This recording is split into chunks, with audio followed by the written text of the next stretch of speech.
Iran Israel जंग के बीच cooking gas की सप्लाई को लेकर चिंता बढ़ गई है। इसी को देखते हुए ममता बनर्जी ने गैस डीलरों और तेल कंपनियों के प्रतिनिधियों के साथ अहम बैठक की।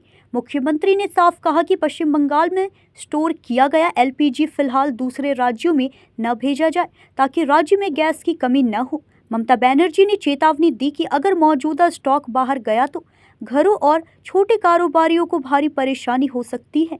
उन्होंने एलपीजी बुकिंग के बीच 25 दिन के गैप वाले नियम को लेकर केंद्र सरकार की भी आलोचना की। मुख्यमंत्री ने कहा कि गैस सप्लाई सिर्फ घरों के लिए ही नहीं बल्कि मिड डे मील, आंगनवाड़ी और छोटे कारोबारों के लिए भी जरूरी है। वहीं गैस डिस्ट्रीब्यूटर्स ने भरोसा दिया है कि जरूरी सेवाओं की सप्लाई जारी रहेगी।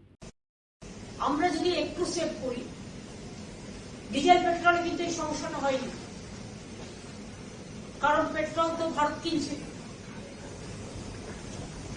আর সিএনজি গ্যাস সব অটোওয়ালার অটো ভাড়াবার কিন্তু এখন পরিস্থিতি হয়নি, কারণ তারা কিন্তু ডিজেলে পেট্রোলে চলে। অয়েলের প্রবলেমটা কিন্তু এখনো হয়নি এবং এখনো যা মজুদ আছে তাতে আশা করি বেশ কিছুদিন চলে যাবে, তার মধ্যে এসেও যাবে। কিন্তু প্রবলেম যেটা হচ্ছে সেটা হচ্ছে সিএনজি গ্যাস। সেখানে সিএনজি গ্যাস যারা সাপ্লাই করে তাদের আমরা ডেকেছিলাম, ডেকে বলেছি আপনারা সিএনজি গ্যাসটাকে সাপ্লাই করুন,